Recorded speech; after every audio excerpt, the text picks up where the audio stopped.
Kindly, if you have any city driver or county driver, kindly, or any other driver, we want to put up a tent out there. So kindly, we request that all the vehicles parked outside be removed with immediate effect. At this point in time, ladies and gentlemen, we are now proceeding to the plenary session, and the theme is youth empowerment. So I want to call upon the panelists to come on stage as we start the second session. The panelists, Philip Pande, George Abwajo, Betty Akinyi, and the moderator.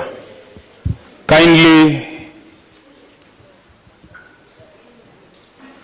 come on stage.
As they prepare for that session, I want to call upon African Cultural Troupe to give us a performance, then we proceed.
Turn it off for now.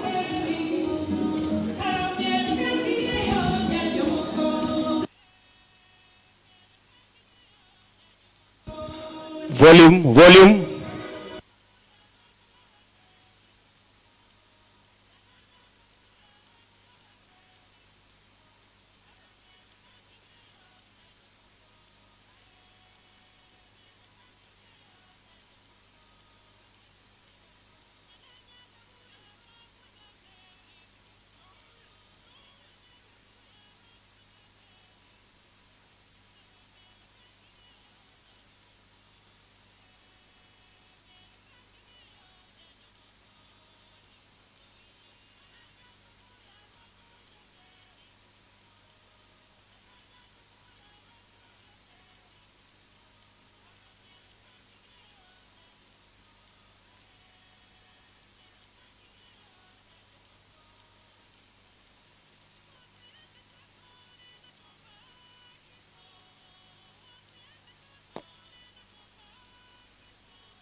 Wapi makofi for African cultural troupe.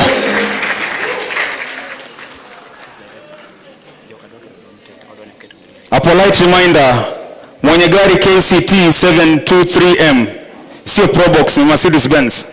Tafadhali, nipe kifunguo nikakutole.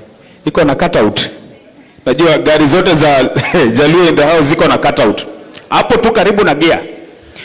So tafadhali, we want to put up a dome tent. Now, once you set up the dome tent, you won't be in a position to leave. So kindly, kama umepark gari yako nje, siongei na watu wa tuk-tuk na pikipiki, naongea na wenye magari. Enda utoe gari. Aya, we are now moving to the plenary session, and I'm handing over the program to the people in charge.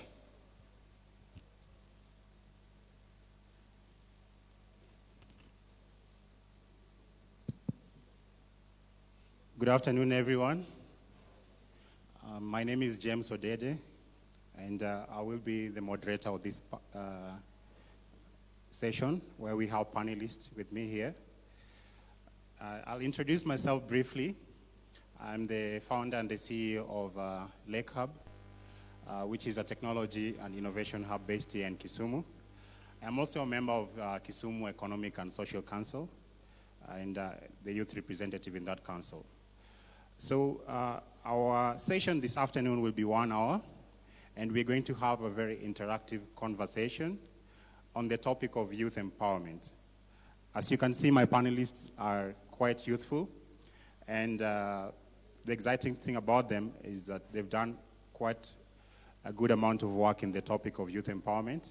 So they've had experience, they've had challenges, they've overcome some of those challenges, and today we will be talking about this topic, which is very important in today's generation, as we all know the challenges that the youth are facing globally, nationally, and even in our county, Kisumu, we are not left out. So I'll start off by introducing my panelists. To my far right, we have Philip Pande. Philip Pande is the MD of Winam Capital. He's also the team leader of Kisumu Youth Focus. His interests and the topics relate to governance, youth inclusion, entrepreneurship, and agribusiness. And then after him, we have Calvins. Calvins Omondi on the right is an entrepreneur and a youth leader. Is the youth representative at the CDF of Kisumu Central constituency. His interests are on the topics of governance and youth economic empowerment. Then I'll go to Betty Akinyi on my left. Betty Akinyi is a career journalist. He's also the young environmental journalist with the UNDP. Her interests are on youth policy and related topics. And then I'll go to George. George is the MD of Winam Gulf. He's also the youth representative in the Kisumu County Budgetary Committee, and he's also a practicing economist.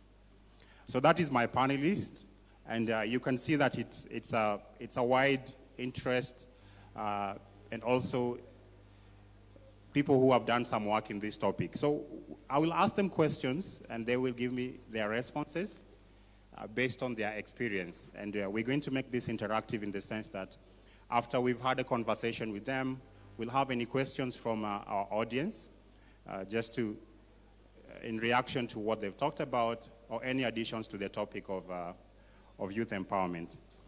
So as we know that this session is about educational talk show, and I am just going to delve more on the topic of youth.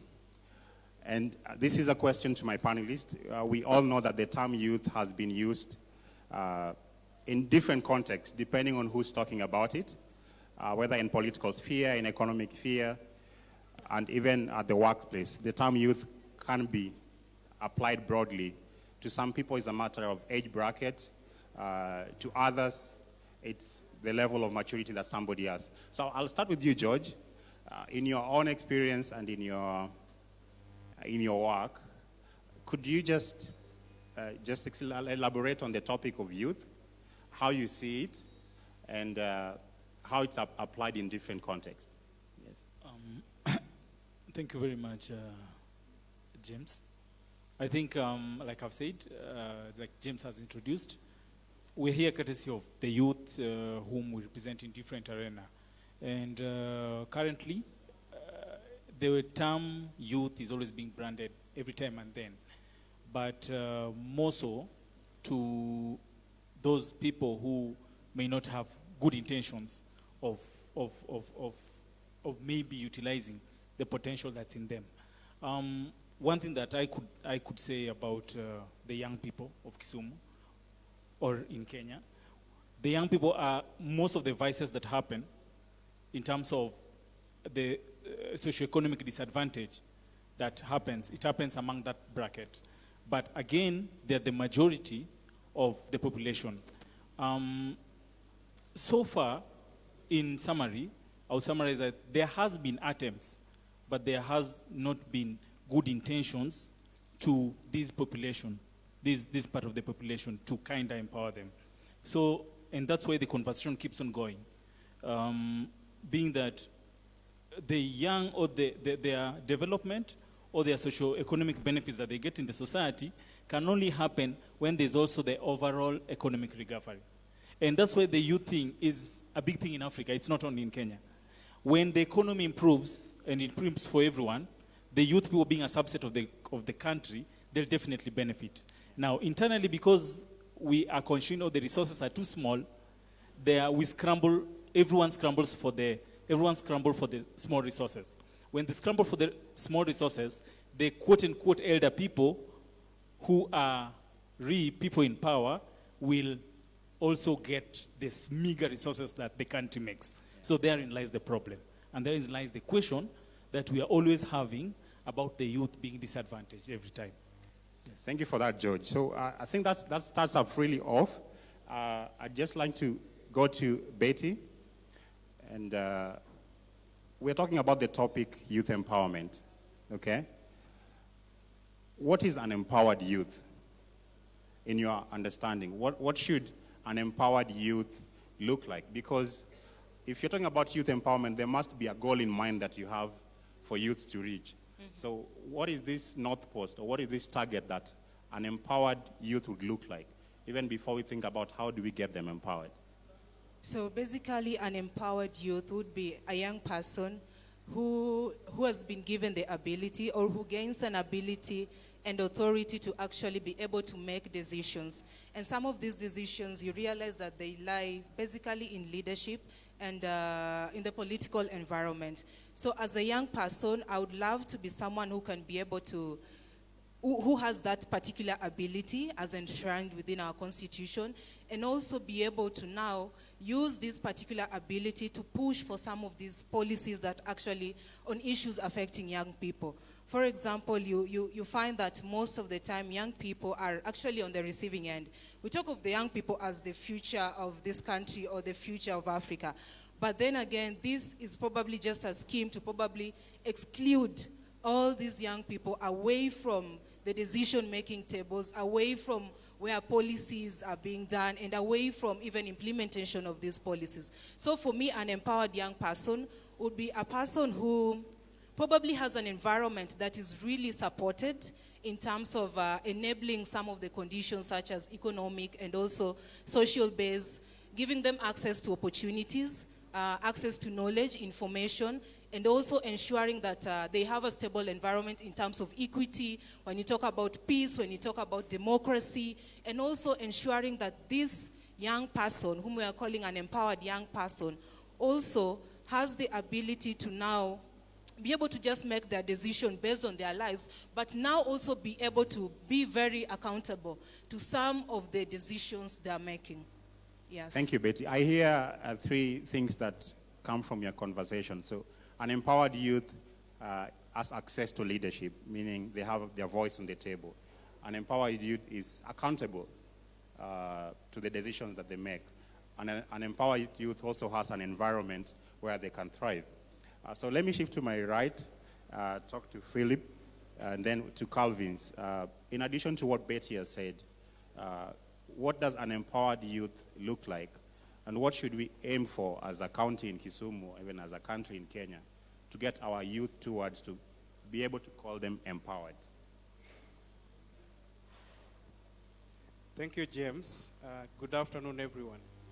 So, an empowered youth, in my perspective, is a young person that is in charge of their faculties. You are able to make decisions and stand with them, as Betty insinuated. You are able to earn from your skill. You are able to earn from your education. And you are able to lead as a role model in your own capacity, whether at the community level, at the grassroots level, at the county level, or at the national level. An empowered youth is one who can inspire many other young people within their own communities and surrounding, and could be used as an example. So it could be in the sports sector, and those who are skilled in sports, who are aspiring to be a sports person, are looking up to you. That's an empowered youth for me. It could be you are an elected leader, an MCA or a governor or whoever, who is a young person under the age of 35, then in that context, you are empowered and we are looking up to you.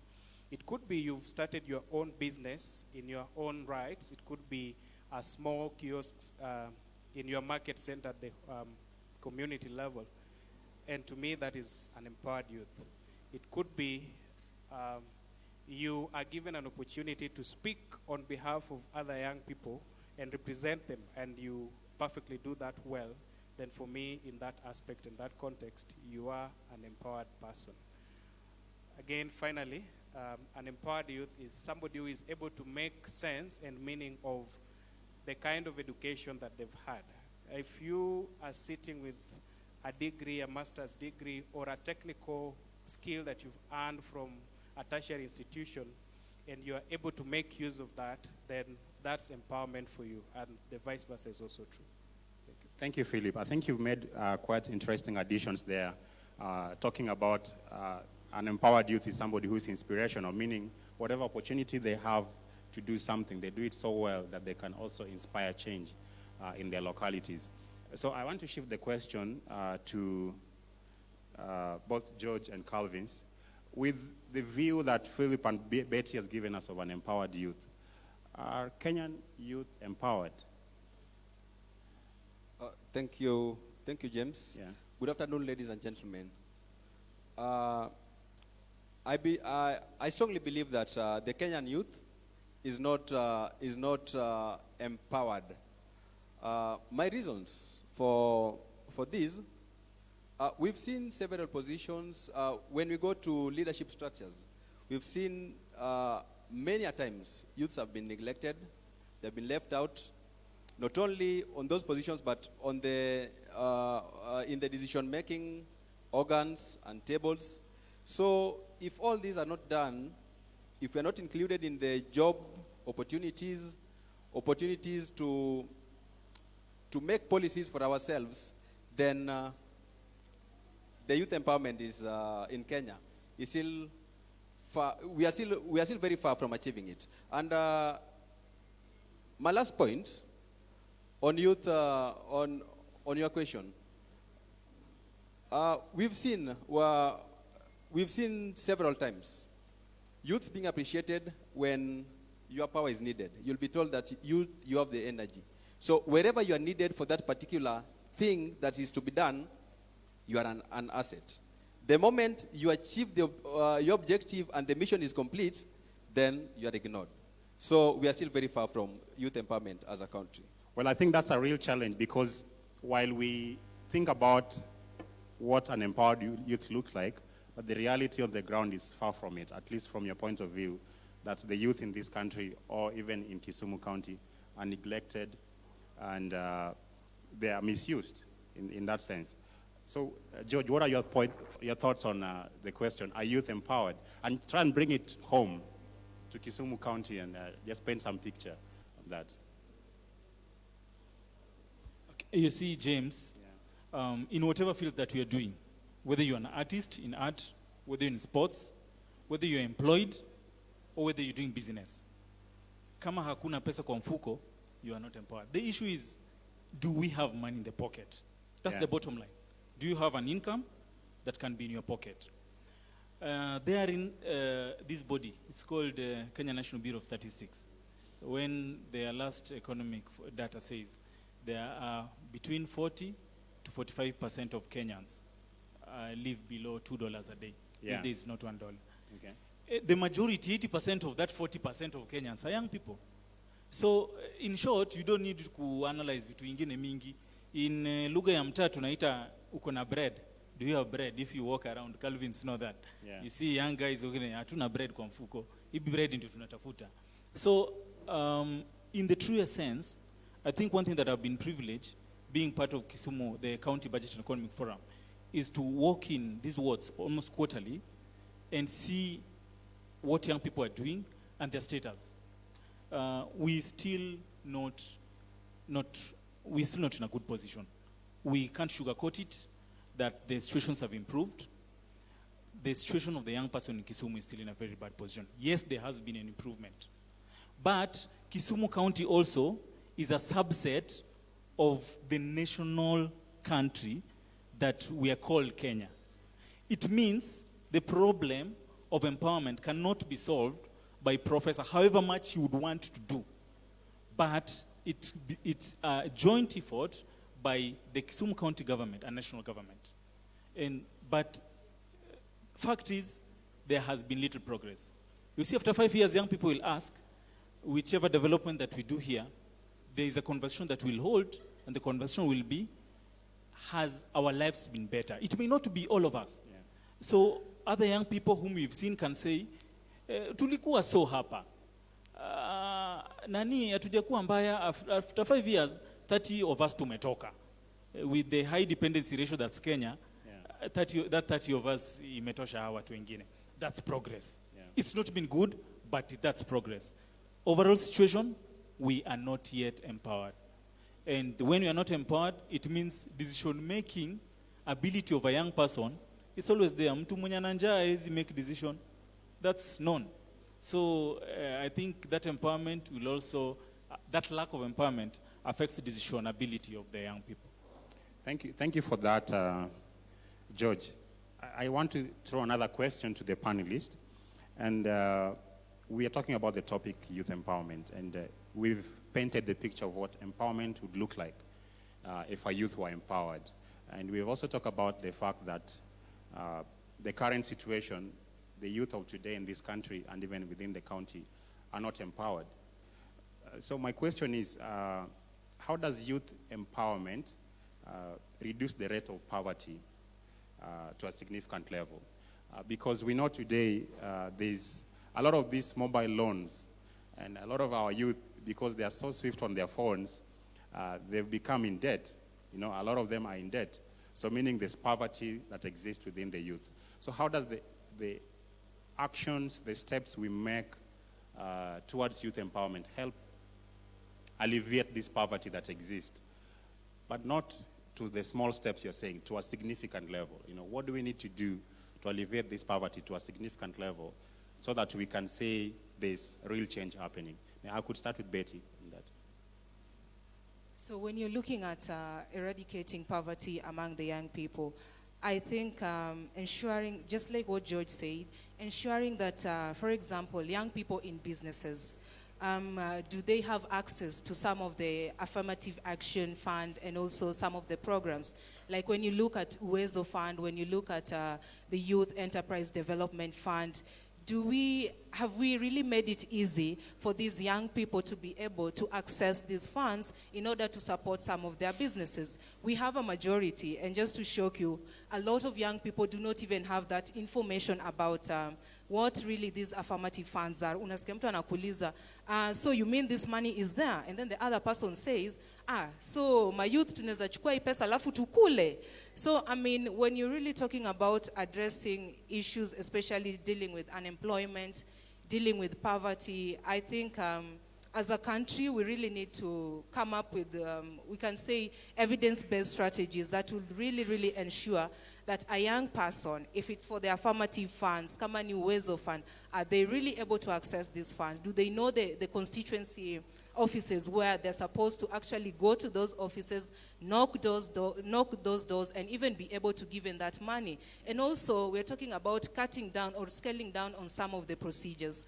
Unapata saa zingine there are a lot of procedures lined up for a young person to be able to access these funds. So unapata mwingine anaanza and then anasema, it's too tough for us as young people. Ile pesa ni ya wale wadosi nini. Yet, this money was actually, when the government was coming up with this set of affirmative fund, they actually had the young person, yule youth pale mwenye ako mtaani, kuwa one day, one time, they would be able to even have access to this funding and be able to support their businesses and also increase their businesses. But that still is not happening. So when you're talking about poverty, I think this is something that we've really had a lot of programs coming in with the UN, a lot of programs with the WEP, so many programs addressing poverty and poverty levels in Africa and in Kenya, but we are still not yet there as a country. Thank you, Betty. Philip, I'd just like you to maybe also put in your thoughts on that. But also, Betty has added an interesting point, that there are programs, meaning the government is not doing nothing. But why are we not seeing significant change? There is Uwezo Fund, Youth Fund, Women Fund, and many other programs that exist for the youth. How does the empowerment topic help alleviate poverty among the youth to a significant level? And maybe borrow into what she's talked about, this program that exists here. Thank you, James. Interesting, we're talking about poverty and the youth, but I would like to add two more things on poverty. Yeah. The Kenyan youth and the Kisumu youth is fighting three things. They're fighting hunger, which is lack of food. They're fighting poverty, and they're fighting debt. And you mentioned mobile loans and all that. So the three things boil down into one thing: the empowerment that we're talking about. Because if you're empowered and you're in charge of your faculties and you have your income, then you have money. So debt is not an issue. Then you have food on the table. Then poverty goes away, because the measure of poverty is whether you can afford housing, you can afford food, and you can afford health, the basics. But then I'll go to why the strategies or what has been put in place by the government is not working for us. And I'll give you an example. In the morning when we started this session, this room was 101% full. We are barely half that capacity. And we are talking about youth empowerment and poverty among the youth and so forth. And the leaders that are supposed to inspire this change and concert these efforts and make them possible for us are not here with us. So how then do you say that you have policies and you have projects that target the youth that you are not able to interact with at their own level? The other thing is, I just want to ask this to the audience. If you are taken to court, Tia Lobuchi, inyalo gombo ni ibed kamia alie koso ibed ni onge kamia alie. Ibed koso kikibedi. You be present where your issues are discussed. But the problem is the disconnect between youth absence at the policy level. One fundamental aspect of youth empowerment is youth access to policy frameworks and policy decisions and tables. So that if you're talking about Uwezo Fund and you're crafting Uwezo Fund for the youth, you don't craft it with the elderly and then force it down on the young people. If you are disbursing Uwezo Fund and you've said that the youth officer within Kisumu, for example, is supposed to be in charge of the disbursement and the appraising of the form, but we see somebody that is slightly going to their retirement, appraising the process, then you don't connect with them. You don't even forward your issues to them. So there is a big disconnect between the government and policy and the youth sitting down here or wherever they are. So until that disconnect is harnessed and worked on, then we can't have impact from those policy decisions. One last thing is about the reality and the practical nature of those policies. government is not devoid of measures or strategies that they are incorporating to work on the youth issues. But the policies are not practical and explicit to the issues that affect the young people because they are not designed by the same young people. So it goes back to access to policy and decision-making organizations or institutions. Thank you. Yes, Calvins, go ahead. Okay, thank you. Just on youth empowerment, with the new constitution, there was devolution, and with the devolution, there are so many things that were devolved down here that youths could benefit from. Number one is on tenders. We have our county government of Kisumu. We have the 30% cap for women, disability, and the youth. So if the guidelines can be followed, let these youths benefit. Because when a youth gets a tender, you'll empower yourself. But in most cases, we've seen scenarios whereby James has some tenders for the youths. James goes ahead and registers a Paul, whom he knows so well, then does the job with the name Paul, in pretext that Paul is a youth.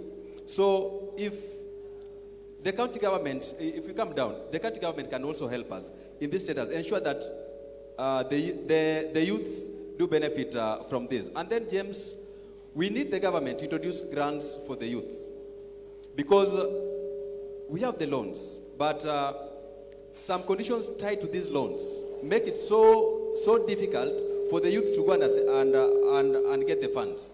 Example, there are some funds that are tied to the title deed. You are being told you must come with some guarantee, and a guarantee is a title deed. So you just wonder, will your parent really give you the title deed so that you can go take a loan that is not sure of whether the business is going to pick or is not going to pick? So we request the government to introduce some grants for the youth. We've seen government do this to several sectors. You've seen coffee sector, tea sector, sugarcane sector. They are being given grants. So I think with the same spirit that is being done across the other sectors, youths too should be given these grants so that we might empower ourselves.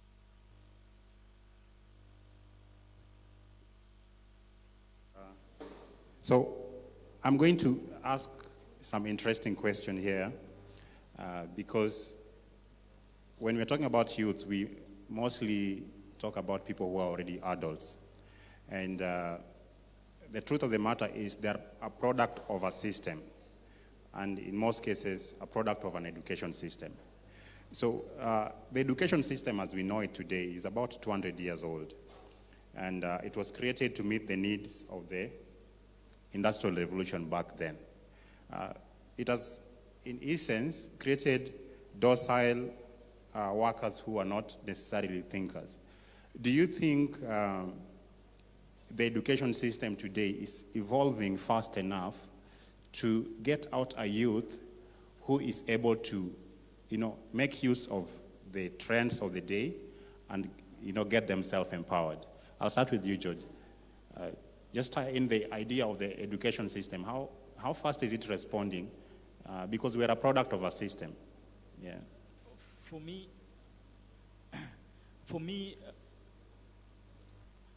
the education system, I've never much had complaints about what's happening with the education system, except for holistic preparation of young people. In terms of the content that we're being taught, my unpopular opinion is that it's just okay for me, what I learned. What I have a problem with is lack of inclusion of other things that may help a young person. That one means the world has evolved, but there are certain skills, we call them 21st century skills, that matter more to the young person right now. Are we being taught problem-solving skills? Are we being taught new cognitive skills? Are we being taught how to make good decisions? Are we being told to be good communicators? Now, that's, I think, what's been lacking. But to the content itself, I think there's no problem. If young people or young school graduates can come out knowing how they can marry what they get from the school system right now with the new world, I think we can be better. But I think the age of too much innovation, like it happened in Albert Einstein and the other guy who invented electricity, it had all gone. I think right now, the problem which the world keeps on solving is how the solutions that can make our life quicker and better, like having a computer from that big desktop that Steve Jobs invented in IBM to your phone, and how maybe we can relay or communicate better with people. So up to that level, I think for those who may have invented those things or tried to go out there and make new innovations, you could see that they were offered certain platform whereby it's outside the normal serious educational system. So the only inclusion would be, my proposal is we add more of how pupils or students interact with the society so that we can make them better. That what would mean doing more holistic studies, probably involving them more in sports or adding some special skills that they need to do. But one last thing I need to add is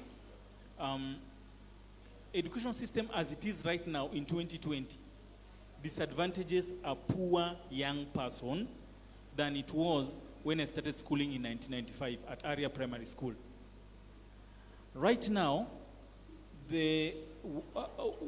it's almost going to, the rich are getting more education more than the poor young people. At that time when I schooled, I think that system was almost ending. We all started at a good, when we were in Kisumu here, we were almost in the same class. I mean, Aria was the best, number 4 in Kenya after BD and Olympic in Kibera. And the students there, we were all from same social strata, the poor and the rich. And the education then gave us the same platform to proceed to high school, whereby also fees was not so much, and all of us, you could see that education used to be the key to success for a poor young person. The chances of a poor young person succeeding these days, it's getting limited. So somehow, we've also privatized, and greed has got into the education system. So those are two problems that I think our educational gurus or policy holders need to handle. Poor young people no longer have chances like our fathers or our bigger brothers who schooled there early before. Thank you. Thank you, and I'll just pass the mic to Betty. I think you mentioned some interesting points there about the type of skill sets that we need to add in the school. Interestingly, those are the type of skill sets that are required in the 21st century workplace. Creative thinkers, people who can communicate better. It's not in the industrial days where you just needed somebody who had enough energy to use a hammer. Today's world requires people to communicate, talk about the work that they're doing, think about new and creative ideas to bring value to businesses or even to yourself. So Betty, I'd also just like to get your views on the idea that the system that we're using is old. It's good that Kenya is already changing to competency-based system, which is already being criticized a lot. But as we talk about youth empowerment, the education they go through is a very important player in preparing them. What are your thoughts? So basically, when we look at education, and just like you're saying, the traditional education, I think a lot of focus had been shifted traditionally to what we call the social sciences and humanities, and we really forgot that the world was actually revolving. Like at the moment we are talking about the 4th industrial revolution. Are the young people actually equipped with skills that would allow them to adapt to the 4th industrial revolution? When you look at the placement in universities, a lot of chunk actually go to the humanities and social sciences, the teachers, and blah, blah, blah. But then when you look at the technical areas, we really have 1.3 or 1.4% who are actually pursuing what we call, when you look at the oil, the gas, the mining sector, yet you find that the technical skills are actually the ones that currently run even the private sector, which again in turn actually gives the largest employability in this country. So at the moment, all is not lost, because I know as a country we also have a program called the Kenya Youth Employability Opportunities Project, which actually now tries to bridge the skills, that is the skill gaps between what we acquired in colleges and what actually is needed in the real-time world. For example, you find that the skills that were mentioned, like life skills, these are things that were never taught in colleges. But then we have this program that has now come up to address such issues and be able to equip young people with these skills, which really have high demand when it comes to the employment sector. And also just bridges that employability kind of gap that is already there, that had been created by the traditional education system. So as a country, we're not doing badly. We are going somewhere, but I wish this was thought before we actually hear and talking about artificial intelligence, we're talking about machine learning, and all those kind of computing kind of sciences. Yeah, so you brought in an interesting aspect there about the fourth industrial revolution. And while it has opportunities for creating new businesses, new industries, and even, giving us as a country, or even adding into our economy, it is projected that automation, as a result of topics you've talked about, like machine learning and artificial intelligence, will take away almost 50% of the jobs as we know it today in most African countries in the near future. So I'll ask this question to Philip, talking about the education system and the trends of the labor, of the workforce, knowing that automation will take away a lot of the jobs that exist today. What are your thoughts on what can be done, to prepare the youth for the future? Very well, James. What I'd say is begin from where you started, where we're talking about our current system of education and now the revolution in the education sector. So traditional education, our education system is designed to create job seekers and not job creators. It's designed for you to school and get a skill and get employed. But we're getting away from that aspect because we end up with more job seekers than job creators. So if you are a son of a peasant, who I am, and come from a village down in Kajulu or Koguta, and you have a first-class honors in whatever field, but you don't have capital to start up a business, then you still end up at the same place where you started, which is now you have a skill, but still don't have a job. So when we get to the level where we are, having this revolution and innovating to a level where artificial intelligence is taking over, then we are going to end up with more and more people unemployed. For example, if you're a football commentator today, there is a likelihood that the commentation job is going to be taken away by a computer. And this has been tested in the UEFA Champions League, for example, in 2018. So what happens is you have to either be the footballer that is playing, or you have to have a unique skill to coach the team. So I think we need to dwell more of building skills and impacting new skills into people, and you have something other than education. Because if it's about education and being this candid worker and somebody that is smart at what they do, there is going to be one extra skill that you need to perform a function or to perform a duty. Even in diagnostics, for example, in hospitals, you're not going to need a doctor anymore to, interpret what you're feeling like. But you're going to talk to a machine and they'll prescribe drugs for you. But you got to be the guy with the skill to make that drug. So let's look for more unique skills.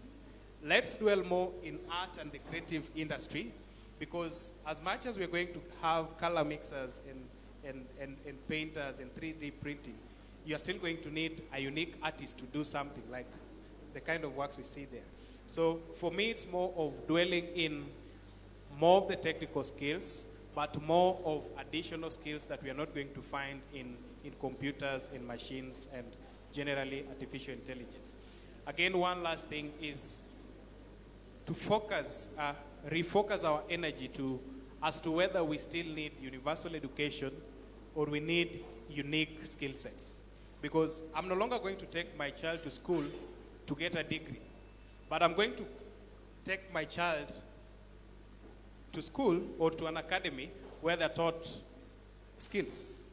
Learn how to be the best footballer, learn how to be the best musician, and so forth. So I'll take them to an academy where they get an extra skill, but pay no school fee for the universal education where you have a primary education, you have secondary education, and you have a basic university degree. So for me, that's the future. Thank you. And you know, when we talk about automation taking jobs, people think about menial jobs and small jobs. But that is not really the case. It's even projected that in 10 years, you might not need a lawyer. And you know how many lawyers we have in this country, because computers will be able to give you a better consultation, legal consultation. They will have tons and tons of data and help you maneuver every legal hurdle that you might have. And there are so many lawyers. If it gets to a point where doctors are not needed anymore, just the example that Philip gave where a computer diagnoses you and gives you a prescription, that's already 3 jobs gone. The doctor, the laboratories, and the pharmacist, all jobs gone by a computer. And I think in terms of us losing jobs, it's not only the small jobs. Automation will affect many other job opportunities. So, Calvin, what do you have to say about this as we go towards winding this conversation and maybe get to hear what the audience has to say as well? Thank you, James. I think my colleagues have exhausted on it extensively. What I can just encourage our parents, let us advise our kids, let us advise our youths to embrace blue-collar jobs. Blue-collar jobs, these are jobs that things that you can do manually. Thanks to CBC, right now we have a new curriculum, and I'm really interested to see how it's going to work out. Because initially I was going to school to pass my KCP, pass my KCSE, go to university. If you don't pass these levels, let's say I don't perform well in my secondary education, then I don't go to university. At the end of the day, I was the child was psychologically tortured because there's this notion that I've failed and I cannot be somebody in life. So let us just embrace the blue-collar jobs. Let us embrace the technical colleges. These are good platforms for our kids. They'll go there. If you learn you can learn mechanical engineering, electrical engineering. So you have your work at hand. Even if technology changes, but I have something in my hand that I'm good at that can always help me to get my daily bread. So my encouragement to our parents who are in the hall, please let us embrace blue-collar jobs rather than encouraging our kids to go for white-collar jobs. Thank you. Thank you, Calvin, for that note. There is a topic that is quite political now in the country, and I just would like to hear what your thoughts are in light of youth empowerment. So, what would you rather give a youth?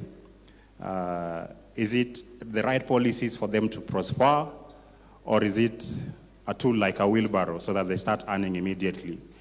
In the context of youth empowerment, what do you think is the right approach?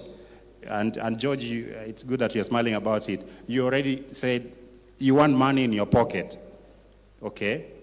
So I'd rather give you a wheelbarrow and start working immediately. One, a wheelbarrow is not bad. Wheelbarrow, car wash machine, hair dryer, it's all good. A wheelbarrow with good intentions is a subset of good economic policies. In short, what wheelbarrows should do is as a result of good government plans and policies. Yes, youth need wheelbarrow, That's not a lie. But it should come, one, with clear guided policy. It is a subset of clear guided policy. Let that wheelbarrow not come from, or the hair dryer, not come from, it should come from clear government policy. That we have done this policy, while this policy, we are going to give youth 10 million as loans and grants. We are going to give youth startup kits, because a wheelbarrow is a startup kit, which is very important. We are going to give youth 5 startup kits. But let it not come as a result of bad intentions and people whom, quote unquote, are charged with doing that policy, and they are paid to do that policy. So yes, a wheelbarrow is good, and we encourage our youth, whichever place you are and you are offered, it's okay, take it. It's a startup kit. It will help you, it will ease on your business. But the question which you need to ask is, now, what is the policy, and are you going to give wheelbarrow to every Kenyan? What's the policy that will bring all the youth inclusion and help in economic recovery? Because right now, James, the problem with the economy is, one, we have shrunk it. That's the reason why for every 10 graduates that go out of college, only 3 can get jobs or start a business. And if you start a business, 7 out of 10 businesses fail within the first 2 years. Why do you think they fail? The reasons why these businesses fail is as a result of bad economic conditions. In short, however much I try to set up my business, I cannot do it because of high taxes, high power, and poor working environment. If the government can make that environment for doing business, I can assure you 8 out of 10 will succeed by the 3rd year. So it's making that platform for businesses and jobs to thrive. Let's expand the economy. If the economy is big, any person that starts a business today will get a market for his businesses and will get a loan for his business because the economy. But if the policyholders or people in power have shrunk economy so much that however much you try to start a business, you can't get a market for it. And there's a substitute for what you're producing from China or a cheaper market, we are still not going to grow. So the bigger question is still focusing on the larger macroeconomic. Let's expand our economies. That wheelbarrow guy should expand this economy. So that next time, if a Gatundu youth gets a wheelbarrow, I should not get a wheelbarrow. We cannot all push wheelbarrows. I should start my businesses to start a hotel to offer that guy food. Thank you. And over to you, Betty. I think when government was telling us or promising young people 1 million jobs, we really, or the government itself did not really define what kind of jobs are these 1 million jobs for the young people. So that is why right now we have someone who's decided to come up with a wheelbarrow, to give young people the wheelbarrow, and everyone, there's an uproar across the country. Like, what is this? Did young people even ask for wheelbarrows? But then you're forgetting, we really did not define the 1 million jobs that we said that we would actually want to give the young people in order to ensure that they have employment in the future. So I would rather, instead of giving me a wheelbarrow, which according to George is still okay, but is it possible that we can look at how about we create some of the business innovation hubs? I mean, we have young people who have ideas. We have a lot of young people who have, like what you do with the Lake Hub. I mean, how comes we really don't have such hubs across the country that a young person would be able to find a workspace where they can come, ideate, test their ideas, and even launch into the market? Can we have hubs where young people can also be able to have access to seed funding for their projects and also their ideas, have access to investors? So for me, the idea of wheelbarrow really doesn't go well with me. But then again, if we didn't define the type of jobs we really wanted, even as young people, when we were being told that we are going to give you 1 million jobs, I mean, nobody cared to ask what kind of jobs are you giving us. So the same person who promised you 1 million jobs decides that, you know what, for me, the 1 million jobs were wheelbarrows and probably machines for salons and everything. So, I mean, when you really want to go back again and start blaming them, probably they would say, as a young person, you just didn't ask what I meant by my 1 million jobs. So, yeah. Thank you. That's an interesting point. So as the panelists on the right respond to that, I want to add on to a question tied to it, which she's alluded to. Who sets the youth agenda really in this country? Are they politicians? And I think that if it's politicians setting the youth agenda, then they're trying to fill a vacuum that the youth have created. The youth are not creating the agenda. So somebody will come to you and tell you, I'll give you 1 million jobs. And since you're not involved in setting your own agenda, they will decide what those 1 million jobs will look like. Whether it's about kazi mtaani, you're given a slasher, it's a job according to them. So how should the youth participate in setting their own agenda so that politicians don't serve to set it for them? In addition to the question of the wheelbarrow. Okay, thank you. On the policies and the wheelbarrow, I think I'd rather go for the policies. And we need to be honest with ourselves. Let the government set policies that will influence and affect positively the lives of the youth at the grassroots level. On policy making, we have several concepts about youth empowerment. We've seen them, we participated in some of them.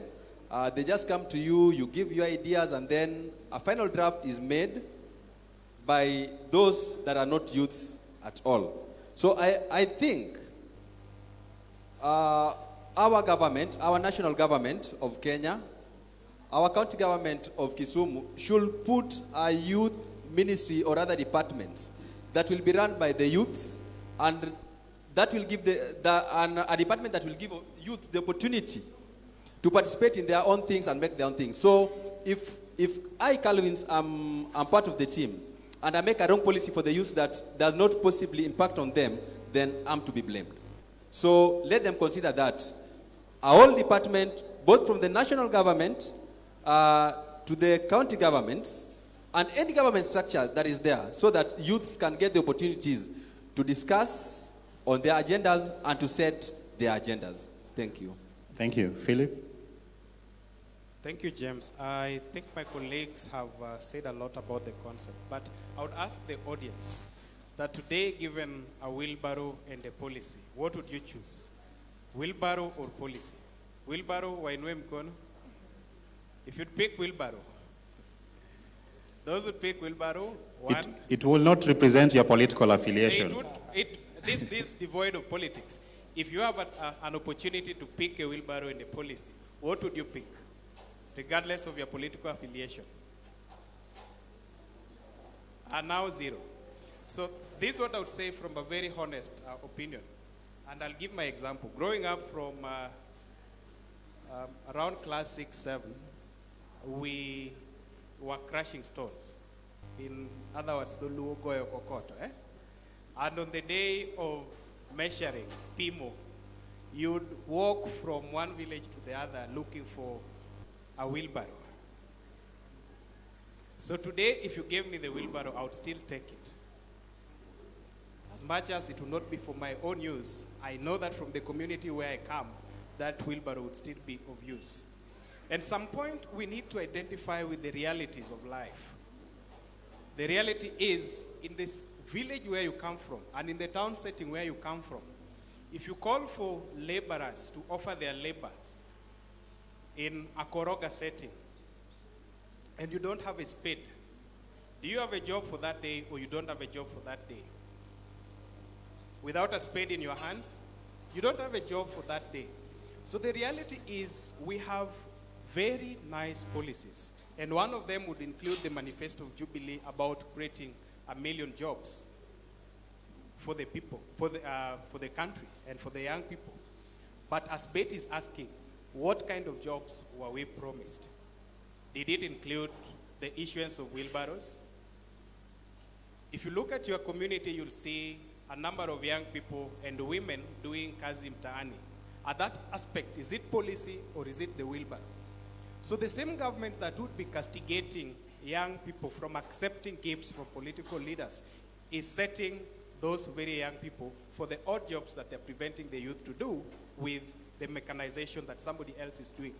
So what we need to ask and candidly is, we have policies. For example, talk about the Kenya youth development strategies developed by the UNDP and the Ministry of Youth.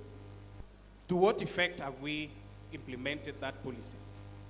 We have Kenya Youth in Agribusiness strategies developed by the Ministry of Agriculture, Livestock and Fisheries, supported by Food and Agriculture Organization, 2017-2021. To what effect have we implemented that policy? And if you come down to county governments, which are making youth policies, making women policies, to what effect are we implementing those policies? So the government is not devoid of policy, and the government is not short of strategies. But how practical are those policies in addressing the issues that are affecting the common mwananchi today? If you look at your community, and George will tell you, I go to town now, what my people will tell me is bread. Yeah? Where is bread? Yeah? Bread in the pocket or bread on the table. There are only two things. We are looking at the future that is curated by policy and very good documents. But we are living on a time bomb of people without food on the table. So they'll go with what they find on the table and what they find as a quick strategy. But then, James, to simplify this even further, we've mixed education and youth empowerment and a number of issues that affect young people. And this is what I would say. As a government and as Kisumu County, I think we want to be unique and pick those low-hanging fruits and strategies that would run away with. So forget about the agribusiness strategy and forget about the youth development policy. Pick aspects of those policies that we could implement. And this is one of the things that I would say. Number one, let us talk about social integration. And social integration in the aspect of, in the morning we had a panel discussion here on women. But how many of them were young people or a young woman among them? Zero. So social integration in that aspect would mean that the government or the convener of such a meeting has the confidence in young people as to invite Betty to a women's panel because she'll have something to contribute and in an aspect that relate to younger women and women in her age group. So if I'm not 50, I'm not going to connect with aspects 50 years. But if I'm 30 and I relate to Betty and other young women, it would be easy to connect to those things. The other thing is social integration in the aspect that if we are appointing people to executive positions and policy level positions, then have a young person integrated in that team. And I'm proud of James and George who sit both in the Kisumu Socio-Economic Council and CBEF, because those are representatives of young people in those groups. But why are we not having so much in other roles and in other organizations so that youth are able to influence policy and they're able to influence decision at that level? Social integration, again, in an aspect of, we see Obama as a former president of the US. But what is the genesis of Obama's rising to that level? It's through social integration and empowerment or capacity building. And this is through the flights that were started by Tom Mboya, exporting young people to go and get foreign education, build their capacities, and then come back. But some of them did not come back. Or if they all came back, but there were traces of us left in the US, like Obama, who rose to become a very powerful person in the world. So what you're going to do with young people is give them opportunity to integrate through education, through other things, and build their capacities, so much so that you can proudly sit somewhere in Nairobi and say, that's a Kisumu young person, or that's a Kisumu youth, or that's a Kisumu blood. And that should go all the way to the African context, to the world and global context. And James, if you allow me, I'll make two other comments. The other one is, other than social integration, let's talk more of entrepreneurship and agribusiness than employment. We know for a fact that agriculture, for example, is contributing more than the education sector and any other sector in terms of the GDP. So make agriculture more attractive to the young people and implement concepts that bring food on the table on the very day and in the future through agribusiness. The other one is SME support and incubation. James runs his own business. George runs his own business. Calvin does. I do. Perhaps the only person that is employed on this bench is Betty. But that tells you where the wave is going to. It's going more of young people creating their own jobs. So if you have capacity and opportunity, why don't you invest more in SME support, incubation, and acceleration of young people's business and give them a starter kit so that they're able to create more jobs? And lastly, what I would say is a changed mentality on the approach of youth issues. We are not activists, or we are not advocates of a particular facet, but we think and feel more now than ever that we need to have a change mentality in terms of dealing with youth issues, so that in a consultative approach, we are able to determine the direction that we want to take as a country. If you look at your surrounding and in your government and your local community, do you see a succession plan? Do you see any young person in your community or in your government that is ready to take over? You will not see them because they are not close to the table. So let's get them more close to the table, and let's dine with them more, and we'll get and create more opportunity. As I said in the beginning, is the fundamental aspect of empowering young people is to give them access to policy and decision-making roles. Thank you. Thank you, Philip Pande. So I think you've done an amazing job in wrapping up the discussion that we've had. So I will not give every panelist a chance to say their last word, because Philip has really done a wonderful job in representing us. And in the interest of time, I just want to check if there's anyone burning questions in the audience. If not, I'll take one. Okay, so that hand was up first. You yourself? Please. Gender balance. Yes. Go ahead. Good afternoon. Good afternoon. My name is Angeline Koyo, a data analyst by profession, but at the moment I serve as a gender and youth advocate with Winam Grassroots. First and foremost, I'd like to address the camera, and this is my request to the county officials. If they would please watch this recording, because it means so much. Yes, I kindly ask the governor and all the relevant officials to watch the session that has just ended. And to what we've talked about, every single aspect of the discussion today was so informative. And I just have some few inputs, if you allow me kindly. Go ahead. The first, apart from this informative session that we've just had, when you look through the room, you'd note we really have less of youth in the room. And if we have the elderly inside here, then whose agenda are we pushing? Yeah? So my request would also go to the event organizers and the youth leaders in this place. If next time we are having a panel that is coming up with such an informative session, would we have the youths and the law enforcement officers in here, all the officials? Because a platform is not enough.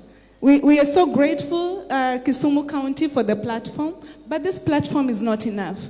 Because we needed them here to understand from which view and which perspective they look at this.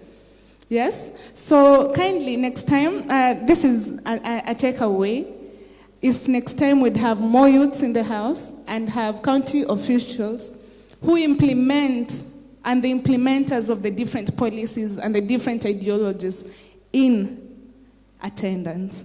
To my question, which I really thank Philip Pande because he's answered part of it, I just wanted to inquire, as a youth leader in the national level and in different aspects, we have a gap at the policy level, and which has been clearly outlined from the panelists at hand. And so what would we practically do as youth leaders to ensure that there is no gap within the policy level? I understand we work with structures, we work within a system which is already set. But what can we do as youth leaders to ensure that the gap within the policy level is not there? Because however much would sit inside here and in different platforms and come up with very good ideologies and policies, and they're not implemented, then that is far this is a very good waste of time, yeah? So as the youth leaders, what would we practically do to ensure that there's no gap within the policy levels? Then second, 2022 is fast approaching. And even as we can look within the country, we've already had a rise in the political atmosphere. What are we doing as the youth leaders to ensure that, now that we've talked about youth empowerment, and this is the core reason as to where we have most of our youths used by the political faces to run the agenda. What are we doing as youth leaders of Kisumu to ensure that come 2022, come 2021, by the way, not 2022, come 2021, our youths will vote for their voices and not the voices of the political team? What strategies do we have in place? Or are we waiting for the flame to burn up? That is when we come with water to quench it. Then the last one, I'm not really certain about the youth barazas. I'd advocate if we'd have youth barazas, the same way we have some public platforms. Would we have youth barazas in that, apart from the panelists who are here, we can have the youth in attendance, and we can even use this hall, because the last time I checked, we had a youth baraza at the Kenya National Library Services, just right beside us. Would we have more of this so that we can pass down the information that we have, the knowledge? Because people perish due to lack of knowledge. Probably it may be ignorance, but totally it may be because they don't have the opportunities to know what we know. So can we have the youth barazas put in place to have this? And as I conclude, how many people are we mentoring? Because the legacy that we leave is the legacy of the lives that we've touched and that which we've sowed our lives into. Thank you. Thank you. Okay, let's give her an applause. Good afternoon. Good afternoon. My question, I think I'm just having 3 questions. And could you kindly just ask one? Okay. In the interest of time. Okay. First, my name is Jack Odhiambo. I'm the one in charge of COVID-19, Kisumu Central, under the courtesy of the governor. So my question is, what advice will you give to the youths that maybe did not perform well and maybe they lose hope in life? I never heard you mentioning that. Okay, we've noted that. Thank you. To this lady right here, as our last person with the question, and then we'll answer them. Thank you very much. You're welcome. I'm humbled to be here today. I am a mother of youths. I think I have about 7 youths in my house, and I am here advocating for them. Now, to begin with, James, you have failed me as a mother, because tomorrow I expect you to be my son-in-law, and you should have demanded, before you have this, let the officials sit. If they're not here, refuse to have this panel here. I mean, you are a man of valor, you have strength, you have got vigor, you're behaving like an old man. You shouldn't have allowed this session with empty seats. Who is listening to you? So next time, do not allow this kind of mediocre. Noted. Sit the governor, tell him it is your right for him to listen to you. You are to fit in his program. Okay? So never ever allow this kind of thing. Where are the youths you're talking to? What are you addressing? Now, my input is all these policies that we are putting in place. I want to give you a perspective according to the Word of God. In the book of Exodus 31, my Bible tells me that you are made with all manner of workmanship. Meaning, these hands that you have all sorts of skills. Not 1, not 2, but hundreds of skills. This idea that I have to go to school so that I can become someone should get out of you youths. I am talking as a mother. I will not have a son-in-law who will come to my house and I have a blackout and cannot fix a bulb. And he is a doctor. I'll throw him out. I cannot come and have a son-in-law who cannot repair his own shoe and there is gum to be bought at 50 shillings. Just because you're a doctor, you cannot repair your shoe, and you want to tell me that you've got all sorts of skill. That is absolute nonsense.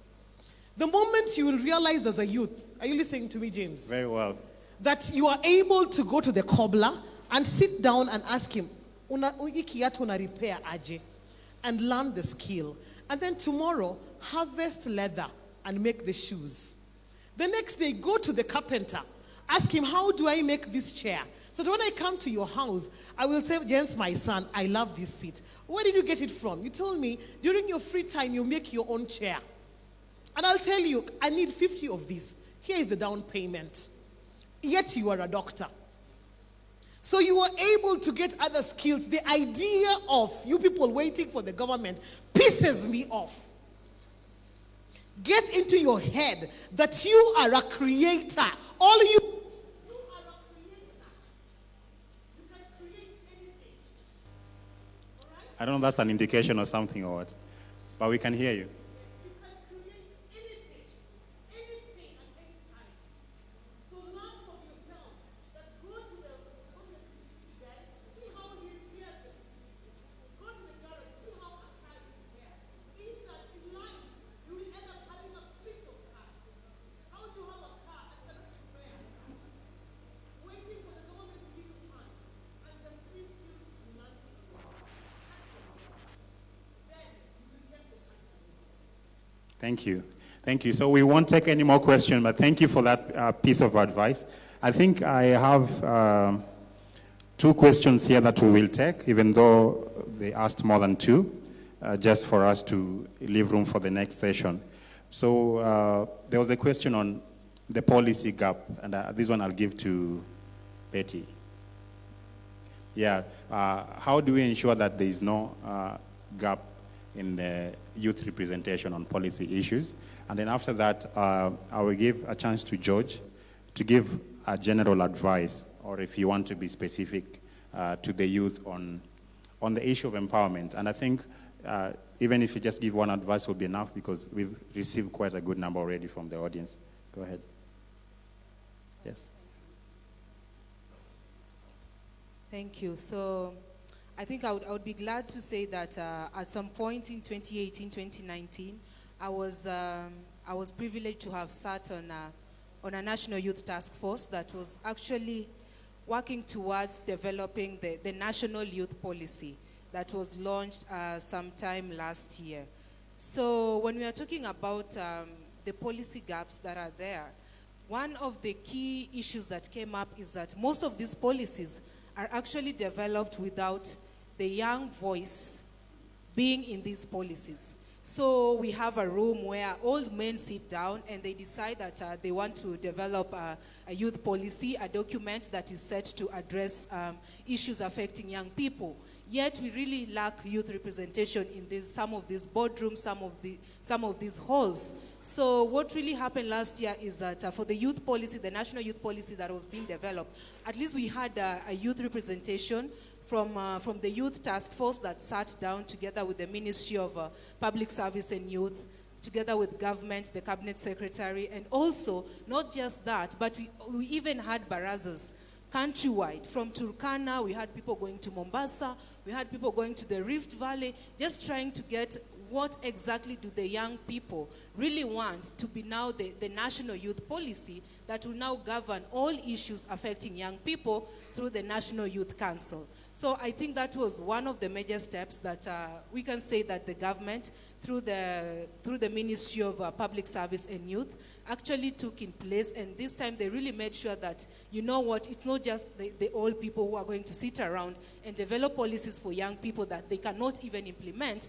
but let us now have the young people themselves come up with their own policies that are actually affecting their lives, or policies that are actually going to address issues affecting their lives. Let them add their voices to that policy and tell us that as government, this and this is what we want. For example, when you look at the health, when you look at the what you call the sexual reproductive health care, most of it affects the young people, the teenagers. But you find that some of these policies are actually not developed by, or even having the voices of those teenagers who are actually having reproductive health issues affecting them. So I can say that one of the takeaways for, I think, the National Youth Policy was having youth voices added within that particular policy. And we also hope that through the National Youth Council, we'll be able now to start looking at how can we fast track these policies that the young persons themselves sat down and decided to develop and probably govern them moving on forward. So for me, that was one of the measures that were put in place by government in terms of having that or closing that policy gap. Thank you, Betty. And to George, what advice would you give to the youth? My last word in summary is one, any advice I would give to the youth is always two simple things. One, belong. A young person should belong somewhere. Tafuta a hub, tafuta a group, tafuta a CBO, tafuta belong. Secondly, information. There's a lot that's going on around that people do not know. Example, today, there's much publicity about the Kisumu Social Hall because it has been publicized. But do you know for even Kisumu County what's happening around? Do you know that there's a 100 million Kenya dairy plant in Chemelil that the young people from Chemelil County can start doing dairy? And now, information is power. So anything, there are opportunities around us. But if you have a thirst for knowledge, a thirst for information, trust you me, you'll find a niche where you'll fit in. So those two things, belong and always look for information. There's so much that you don't know that can benefit your life.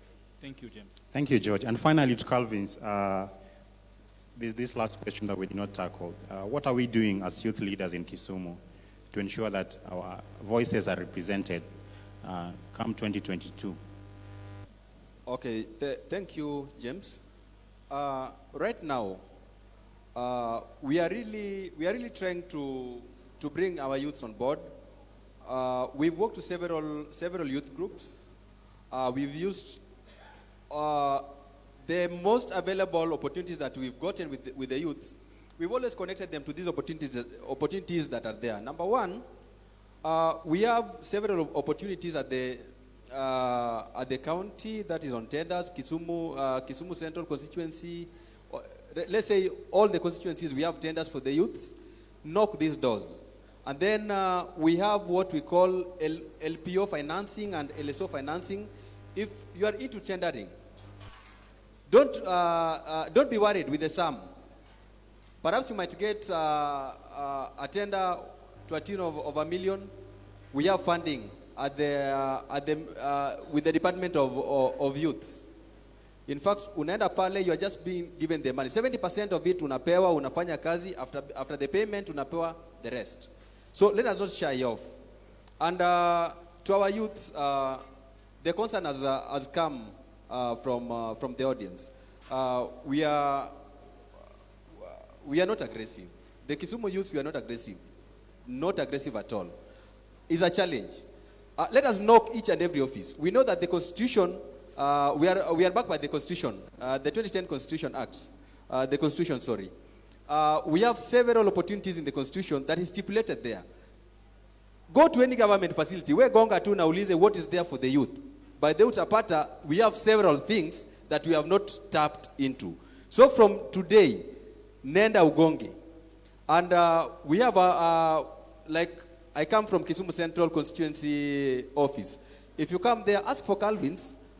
If there's any information that I can be of assistance to, please come, we share.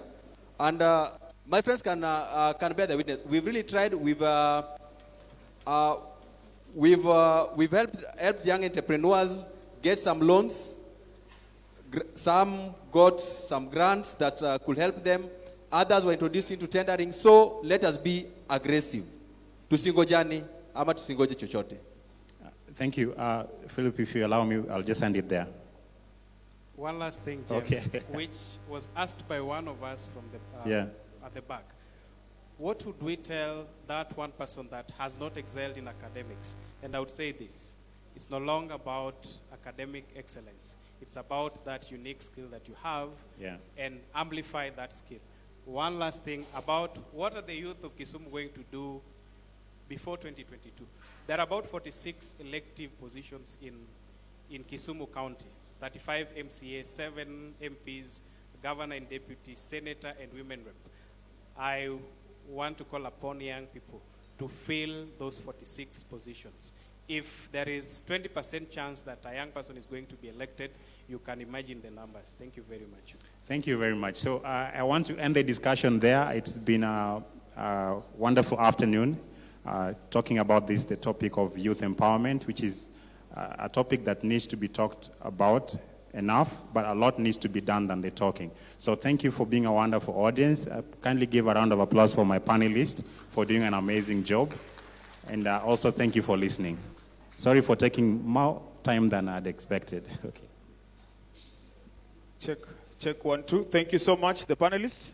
As you proceed downstairs, I want to call upon Apesi to come and give us a number. Then we have some boxing action, after which we'll have Jack Nyadundo to crown it all for the day. We meet again tomorrow at 8. Tell a friend to tell a friend that it's on. Apesi, karibu.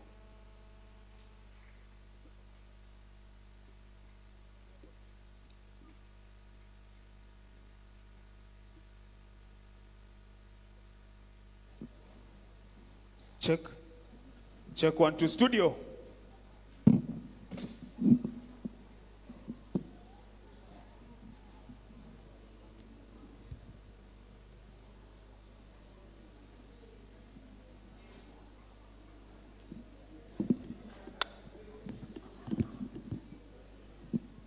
Check. Apesi.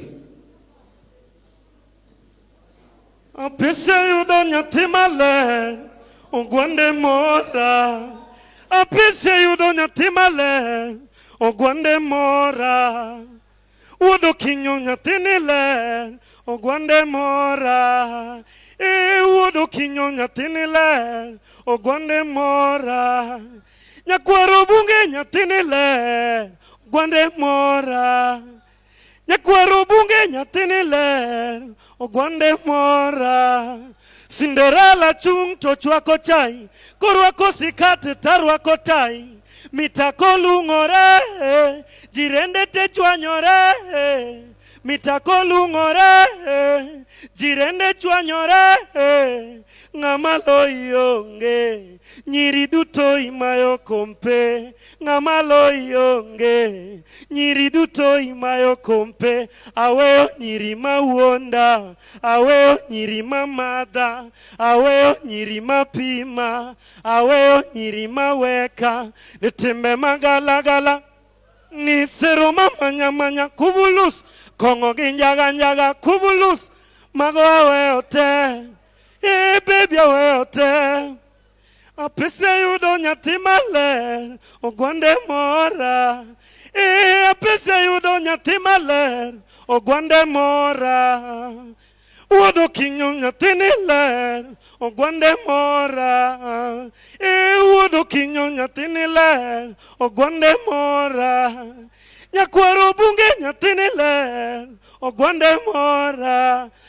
Nyakwaro bunge nyatinile, ogwande mora. Cinderella chung to chwako chai, korwako sikate tarwako tai, mitako lungore, jirende te chwanyore, ni mitako lungore, jirende chwanyore, ngamalo yonge, nyiri duto imayo kompe, ngamalo yonge, nyiri duto imayo kompe, aweo nyiri mawonda, aweo nyiri mamada, aweo nyiri maweka, netembe magalagala kubulus, sero mamanya manya, eni kongo ginjaga njaga, baby aweo te, musupa aweo te, hey, manokoro ja klasa deko makoich. Kasto winjea kondikone boyfriend barua. Ni the stomach you gave me has subtracted me from school.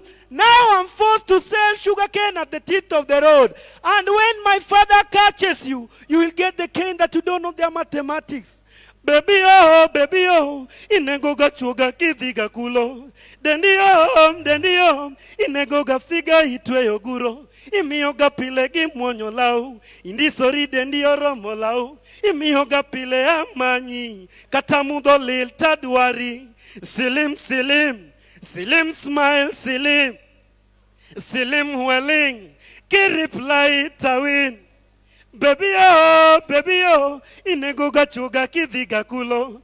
Dendi oh, inegoga figa itweyo guro. Imiyoga pile gi muonyo lau, indisori dendi oromo lau. Imiyoga pile amanyi, katamudho lil tadwari. Silim, smile, silim welling, kiriply tawin. Ngamalo yonge, nyiri duto imayo kompe. Ngamalo yonge, nyiri duto imayo kompe. Aweyo nyiri mawonda, aweyo nyiri mamada, aweyo nyiri mapima, aweyo nyiri maweka. Netimbe magala kubulus, seroma manya. Ni kongo ginjaga. Baby aweyo te, musupa aweyo te. Netimbe magala kubulu seroma manya ni kongo njaga nyatina buju nyatini fanta nyatini ndes na kon nyatini fasta nyatina buju nyatini fanta nyatini ndes na kon nyatini fasta ngamalo yonge nyiri duto imayo kompe ngamalo yonge nyiri duto imayo kompe aweyo nyiri mawonda aweyo nyiri mamada aweyo nyiri mapima aweyo nyiri mawonda timbe mangala kubulus seroma manya eni kongo ginjaga. I go by the name of Pesi aka Mnyamamkali. You can follow me on Facebook. Thank you so much.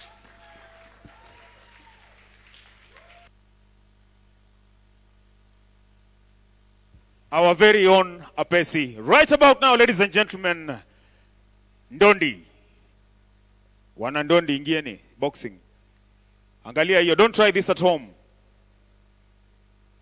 After that, we'll have the African Cultural Troupe, then Jack Nyadundo. Then we call it a day. Remember, it's the official grand launch of Kisumu Social Center.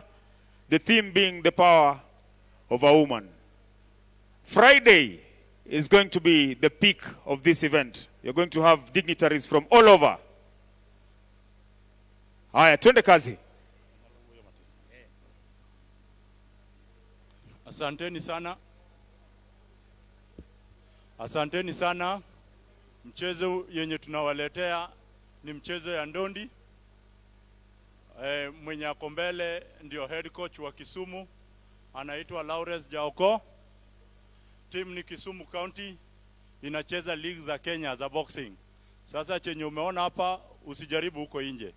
Hapa tulikuwa tunacheza ndondi kitambo na saa hizi tunaomba ikiwezekana tena tutapatiwa nafasi tuzidi kuicheza hapa. Mimi mwenye naongea mbele yenu ni team manager Felix Omondio Yera. Asanteni sana.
Haya, tosha. Tosha, asanteni.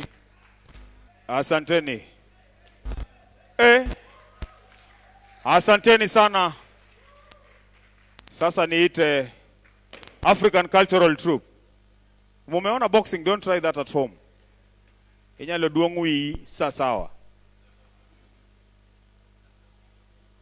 African Cultural Troupe, then Jack Nyadundo. Si ilikuwa demonstration ama ilikuwa true story? Jack Nyadundo. Ilikuwa demonstration ama true story?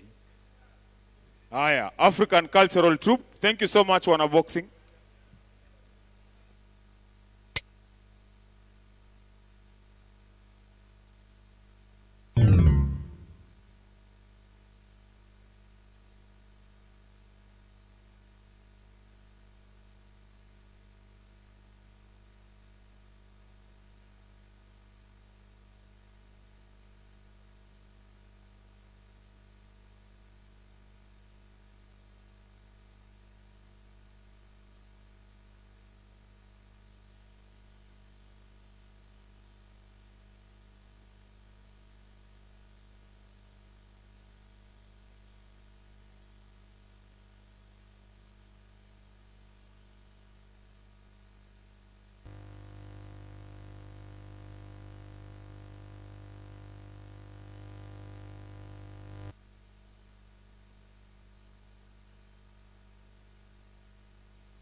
Check 1, 2, African Cultural Troupe. Sorry for the technical hitch, but it's being sorted out. They'll give us a number, then we call upon Jack Nyadundo to give us a number. Then we'll call it a day as we prepare for tomorrow and Friday, which is going to be the peak of this event. Remember, it's the official grand opening of Kisumu Social Center. Tell a friend to tell a friend that it's now open. Tuende kazi.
Amepigania demokrasia.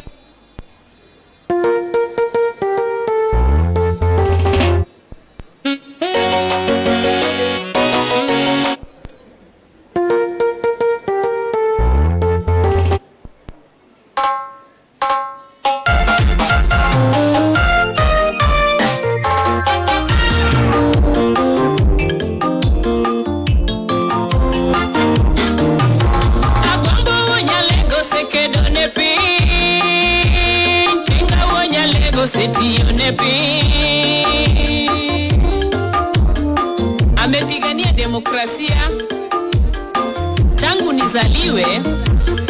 Nimepata baba akipigania haki ya Wanakenya. His love for the Republic of Kenya and the people of Kenya has seen him get arrested several times. Lakini Wanyalego has never given up. Pod nigigeno kego nea.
Raila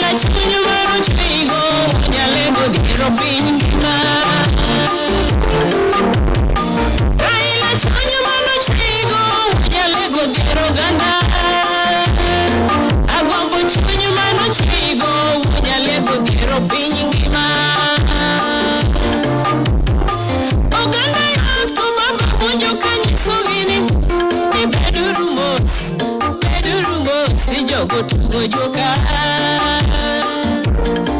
Oganda yo to baba puonjo kanyisogi ni beduru mos ni jogo tugo joka. Anu wonyalego tinga. Raila chunyi mana chwigo wonyalego dhiro ganda. Wonyalego jakinda. Okego ne ajangono. Agombo wonyalego hero kwe. Agombo chunyi mana chwigo wonyalego dhiro ganda. Wadodinga jakinda. Okego ne ajangono. Agombo wonyalego hero kwe. Tich ni mateke mumiya tugo thuma nyar jokusa. Tich ni mateke mumiya tugo thuma nyar jokusa. Sani nyithindo somo nono to mano tij wuod jobongo. Piny gerore, weche go siptende. Dhano golo paro maonge luor. Ododingo sesandore ne jokenya mondo oyud magi. Piny gerore, weche go siptende. Dhano golo paro maonge luor. Ododinga neno sandore ne jokenya mondo oyud magi. Raila chunyi mana chwigo wonyalego dhiero ganda. Raila chunyi mana chwigo wonyalego dhiero piny ngima. Raila ododinga tinga. Agombo kego ne achumalie.